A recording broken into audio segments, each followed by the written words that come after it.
I believe that like a brand is a promise of what's to come. Right. So when they get in and they experience your brand and that doesn't create a synergy for them, they're not going to go out and continue to be ambassadors on behalf of your brand. And that's the best way in today's day and age is to build a solid gold brand, is when people are like, they did it right. I came, I experienced, I enjoyed, it was fantastic. I'm going to go tell my barber, or who goes to a barber? But you know what I mean. And my nail lady, who knows? I'm Shayna. I love dogs, I trip a lot, and I happen to have a knack for making pretty sweet videos for businesses. But the more videos we made, the more questions I got about how video and other content can be leveraged to make a bigger impact in their marketing. I mean, 44% of marketers say that producing content is their biggest challenge, yet content marketing is 62% less expensive than outbound and produces 3 times more leads. Now, I know a lot, but I certainly don't know it all, so I made it my mission to talk with content kings, queens, and bosses to learn as much as I could about crushing content marketing, and I'm taking you along with me. Welcome to the Content Coalition.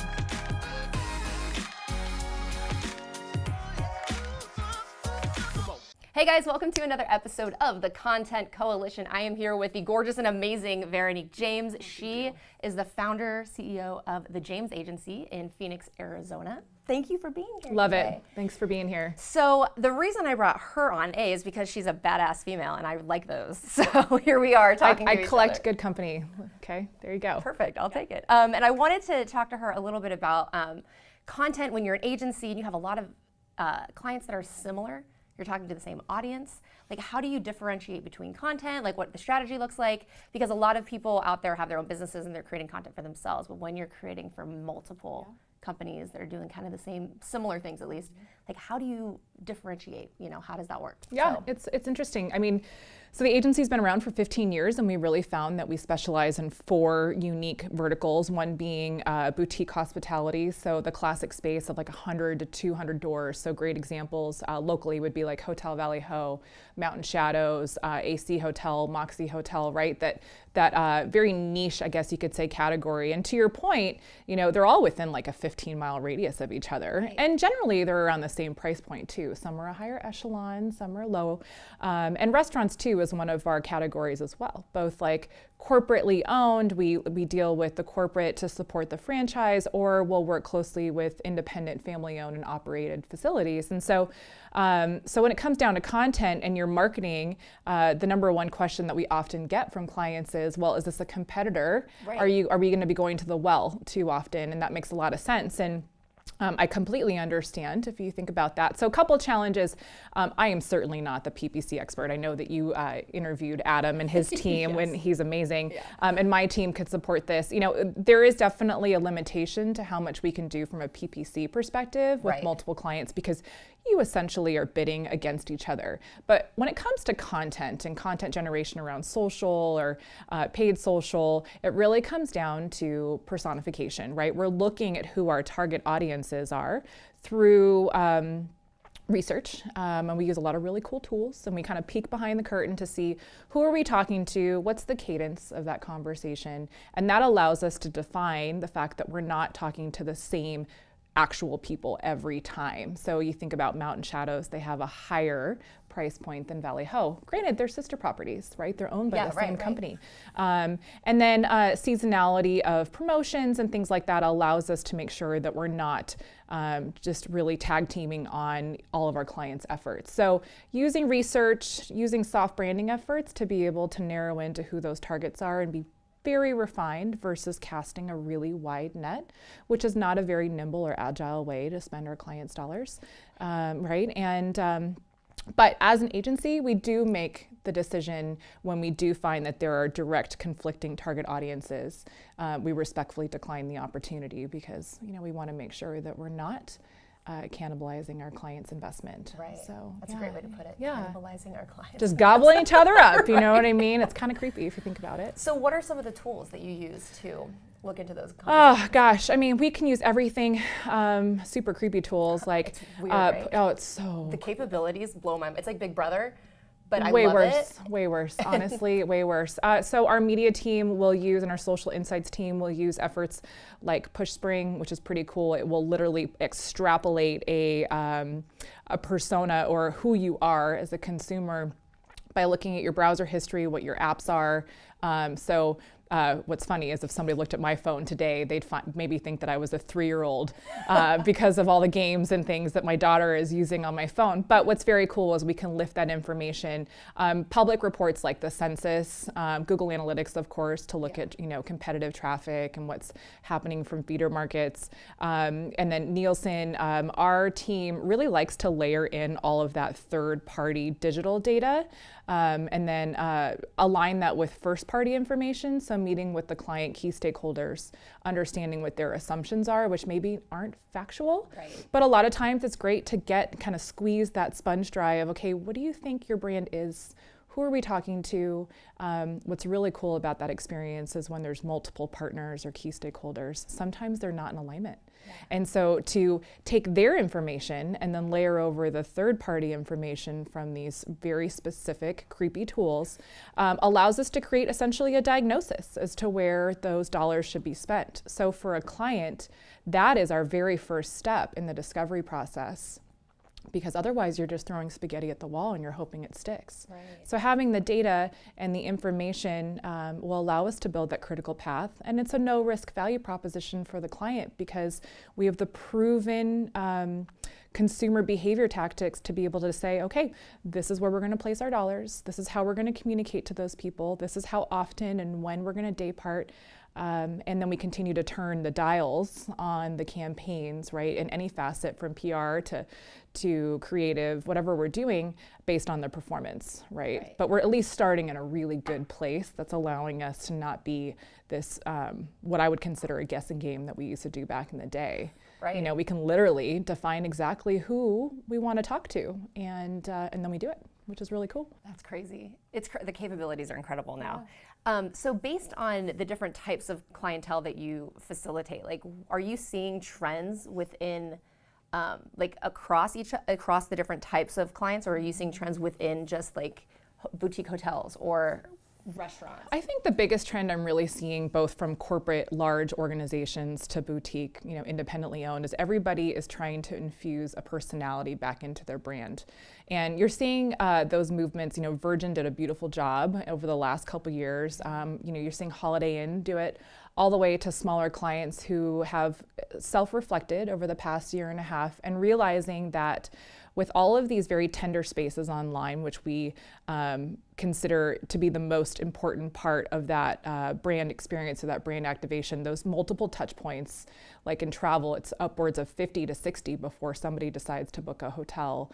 And what's interesting is there needs to be a sense of connectivity. And I think that with us being consumers and looking to vote with our dollars on something that is kind of like a snack. Travel is a snack. It's not a must-have. It's a nice to do. We need to feel a sentiment or a sense of connection. And so I'm seeing a lot of trends in consumer-specific marketing where people are craving that personality or that brand tone and voice so that they can align their travel objectives or their dining objectives, whatever it may be, with that brand. And so that's why social is so important, right? And all of those consumer-related review sites like TripAdvisor and Yelp, right? You see a lot of the corporate narrative, and then you see the traveler's experience. And if those don't align, then the brand feels very disingenuous. And I think that our target market is so discerning. You're out. They bounce if it doesn't seem like there's an alignment of personality and brand tone through the marketing objectives to what the traveler or maybe what the guest is saying. You all should know at this point that you have to be repurposing your content. You need to be taking your audio, your blogs, your podcasts, your videos, and turning them into smaller, bite-sized snippets for social media that are video, that have optimized thumbnails, that are images, that say really amazing stats and things that your guests have said. If you're not repurposing your content yet, then you are behind the game. So that is why I created Repurpose House, to literally take this piece of your content game off of your hands and to do it for you. So if you know, which you should know, that you need to be taking all of your existing content that you worked so hard on and probably spent a lot of time and money on, if you know you need to put that out into the world so that it's able to be engaged with in the right way for the right platforms, then you need to sign up for repurposehouse.com. One low monthly fee gets you as many assets as you can handle to put onto your social media calendar and start driving traffic to all of your lead gen landing pages, websites, blogs, wherever it is that you're taking traffic that actually gets them to convert. So check out the link in the description. We've got a really cool deal for you right there. It's repurposehouse.com, but make sure you go through the link because you'll get a really cool promo code. Have you been in a situation with a new client where they haven't established more of like a personality that can resonate? Yeah, we're like in the thick of it right now. Oh, my no. team just got back, a large bulk of my senior team just got back from the East Coast last week. They were there for 5 days. We've just engaged with this client. They're a large entity where they have co-op dollars from a bunch of other big hospitality brands and some restaurants. And they're somewhat kind of like a CVB or a Convention Visitors Bureau. Right. But what's really interesting is they have practiced for 10 years under this entity, and it's a great brand, but it's very structured. It's not very dynamic, well standardized, I would say, but it really lacked the enticement of who are they trying to be? Who are they trying to connect with? And because of that, and because of the trends that we're seeing in consumer behaviors over the last 2 years, their retail occupancy has completely fallen out because I think retailers want to do business where there's that energy and there's that sense of pride, right? And that personality. And also just travelers in general and locals. And so they just did this amazing exercise for 2 days with all the key stakeholders. And what was the most incredible part of that experience is all of them kind of laughed and said, wow, we've never really had this conversation before. Oh my God. And they were chuckling that they never thought they would come to an agreement as to what that brand voice should be and what that personality should be. So it was an enlightening experience for the client and then for our team to start creating that alignment and that first party information that I talked about at the top of the interview, right? So you'd be surprised how many companies go very far in their tenureship of operations and never truly do that discovery as to who they want to be and who they're talking to and how that connection is going to happen. Yeah. A lot of what we keep talking about, I've interviewed like 95% of the people we've interviewed really make it a huge point to be like, have a story, have a voice that can be personal, because people want to do business with people.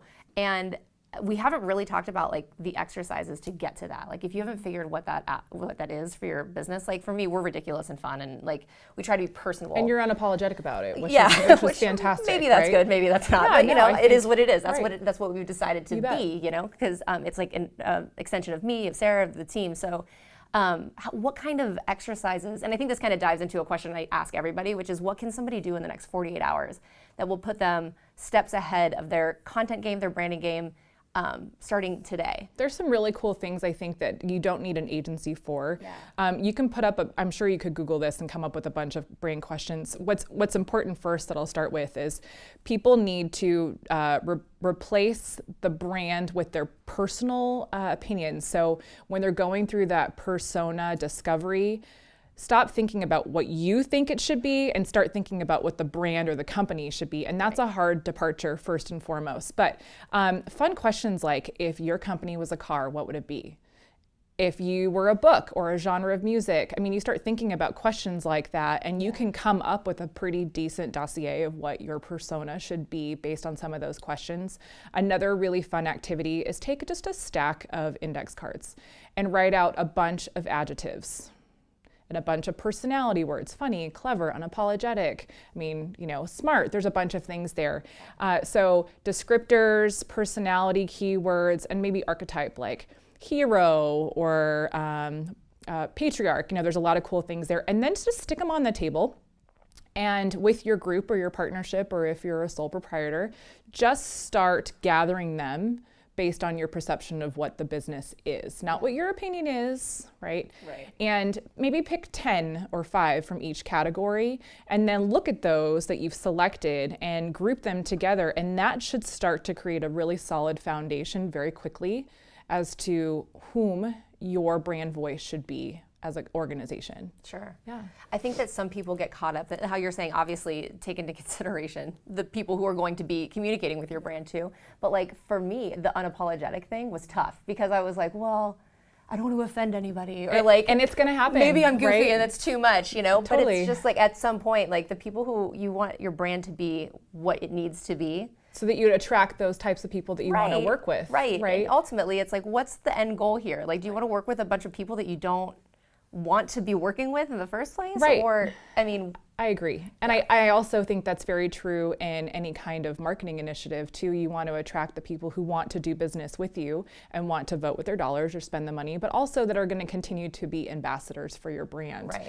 And if you set up this false pretense of what you're trying to be, boutique hospitality, restaurants, multifamily infill real estate, and they come and they experience the brand because they have this perception from your external marketing communications, and then there's misalignment.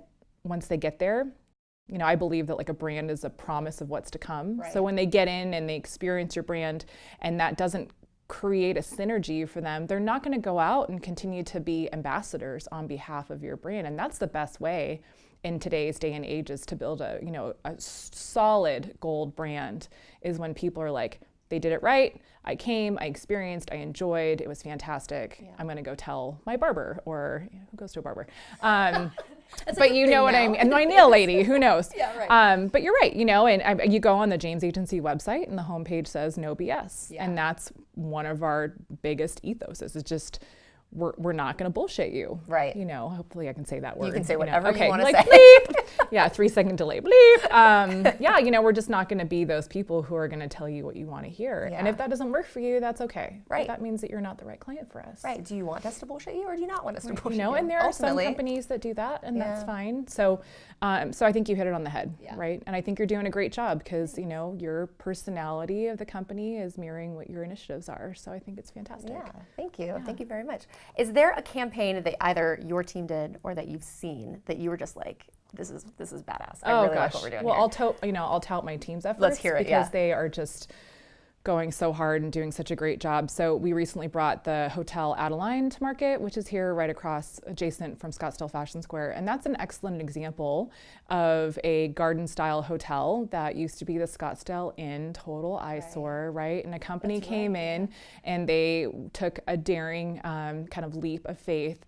And so Hotel Adeline is about, I would say like kind of like a hipster savvy, has a really great kind of underground connection with all of her favorite things. And so when you walk into that hotel, my team has made sure that the brand voice and all of the collateral, the site, the logos, like right when you walk in, there's a giant sign that says WTF. And at first glance, you're thinking that means what we're used to, but it's where's the fun, right? And the intention there. So that's a great example from start to finish, brand voice, foundation, graphic standards, marketing communications, where we've taken that soft branded persona and we've really allowed Adeline to shine through all of those efforts. Super proud of my team for that last year. That's fun. Yeah, it's really fun. The ground up too. That's Yep. exciting. You're not taking an existing brand. Nope. And, yeah, that's pretty cool. Renamed all the cocktails. They originally had kind of a sort of stale suite of cocktail names. Helped them with their speakeasy concept, and you get to walk up to a phone booth and you dial in, and the bartender gives you a secret word. You know, just fun things, right? And so it's really about the experience. Is Adeline a person? It's a girl. It's Like an actual girl? Or like it is the not actually a concept of the girl. Okay, so cool. the name itself came from one of the principal owners. I think it's niece. We loved the name, and then we created this fictitious woman who I would envision between like 27 and 30, very set in her ways. You know, has a really incredible style and just particular about how she experiences life. You know. Well, what was so cool about that is I had to ask if it was a real person or not. Right. Like that's how it should feel. Yeah. Like it's an embodiment of somebody. Yeah.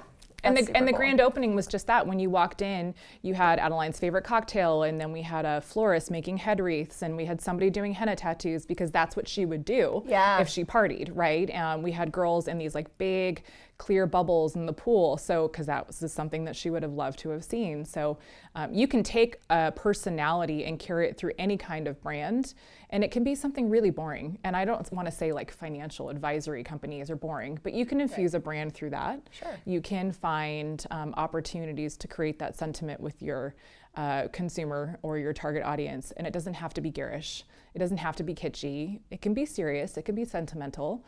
But if you're trying to create that connection, before you even had that conversation with somebody face to face. That's a really great way to do that through marketing communications. That's awesome. Yeah. I love where this turned because I was good. like, I know it's I going to don't be a great know if we're gonna take a conversation. I left just wasn't turn. sure where we were going to well, land. here you go. But I love the brand personality and all that, especially coming from you, because like I love what you have done with the James Agency and just seeing like some of the brands that you've worked with. Thanks. And I think my perspective is maybe a little bit wider because we're an integrated firm. So rather than just being focused in one discipline of PR or paid, social or whatever it may be, we're always looking at that holistic approach. So maybe my perspective of your question reiterated that, because I'm thinking not just creative being the driver position or just the data, but how does it thread its way through an entire content strategy for a client? Yeah. I mean, really, that's baseline. Yep. What are you going to build content around if you don't Right. have the base figured out? Yep. That's awesome. Was there anything else? I mean, I've been schooled. So is there anything else specifically that you think that those folks watching, the world that's watching or listening? No. I wants to mean, I hear? feel like you could school me on a ton of stuff. Please. So I'm just the boss lady that sits in the office and runs the biz now, day to day. Yeah. Awesome. Thank you. This was amazing. Thank you so Good, much. I really good. appreciate it and letting us sit in your gorgeous office. This office is ridiculous. You guys have been in here a year now? Yeah, just over a year. So We'll pretty. celebrate a year anniversary. Thanks. It's so fun. Yeah. Awesome. Well, thank you. Thank Thank you you. guys for watching. Tune in again next week and check out Hotel Adeline. I'm excited to go. Yeah. I live here, so I get to go walk in there and Their check it out. But truffle check it out fries online. are off the hook too. Truffle fries are a real awesome. problem for me. Yeah, it's awesome. Can't wait. Well, thanks, guys. Thank you. Thanks.